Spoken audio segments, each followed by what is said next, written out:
திராவிட முன்னேற்றக் கழகத்தின் சார்பில் மாநிலங்களவைக்கு 4 வேட்பாளர்களை தேர்வு செய்திருப்பது மகிழ்ச்சி அளிக்கிறது. அதில் மக்கள் நீதி மய்யம் தலைவர் உலகநாயகன் கமல்ஹாசன் அவர்களுக்கு இந்த வாய்ப்பை வழங்கியிருப்பது மகிழ்ச்சி அளிக்கிறது. அவருக்கும் திராவிட முன்னேற்றக் கழகத்தின் சார்பில் வேட்பாளர்களாக அறிவிக்கப்பட்டுள்ள வழக்குரைஞர் தற்போதைய மாநிலங்களவை உறுப்பினர் பி. வில்சன் அவர்களுக்கும், அதேபோல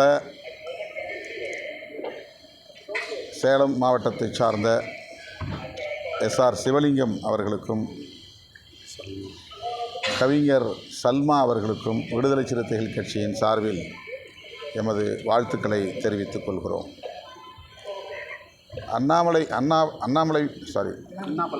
அண்ணா பல்கலைக்கழகத்தில் நடந்த பாலியல் குற்ற செயல் தொடர்பாக கைது செய்யப்பட்டவர் குற்றவாளி என்று உறுதிப்படுத்தப்பட்டிருப்பது ஆறுதல் அளிக்கிறது. அவருக்கு என்ன தண்டனை என்பது பின்னர் அறிவிக்கப்படும் என்று சொல்லப்பட்டிருக்கிறது. இதனை வரவேற்கிறேன். தீர்ப்பு வந்த பிறகு அதை பற்றி நாம் கருத்து சொல்ல முடியும். ஆனால் எதிர்க்கட்சிகள் இந்த தீர்ப்பிலும் ஆளுங்கட்சிக்கு எதிரான கருத்துக்களை சொல்வது மிகவும் வியப்பாக உள்ளது. இதில் நீதிமன்ற நடவடிக்கைகளில் ஆளும் கட்சி தலையிட முடியுமா என்ற கேள்வி இந்திய அளவில் பல வழக்குகளில் இதுபோன்ற விமர்சனங்கள் எழுந்துள்ளன. இந்திய ஒன்றிய அரசு நீதிமன்ற நடவடிக்கைகளில் தலையிடுகின்றன என்கிற விமர்சனங்கள் உண்டு. ஆனால் இந்த வழக்கில் தமிழ்நாடு அரசு அல்லது திமுக அரசு தலையிட்டு இருக்கிறது என்ற விமர்சனத்தை ஏற்க இயலவில்லை. மிக நேர்மையாக இந்த விசாரணை நடந்திருக்கிறது என்று நான் நம்புகிறேன்.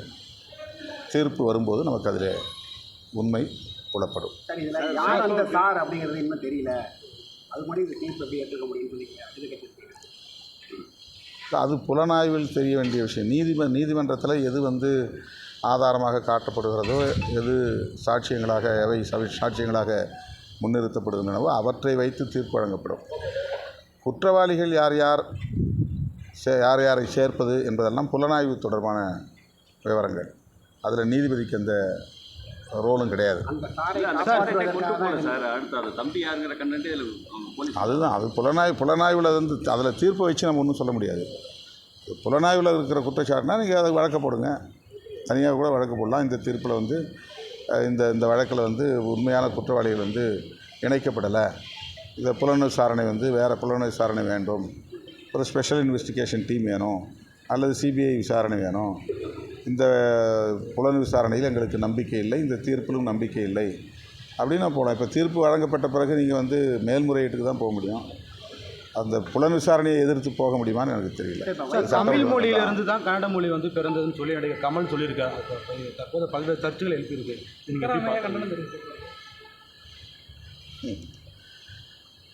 வரலாற்று மொழியியல் வல்லுநர்கள், தேவநேய பாவாணர் போன்றவர்கள்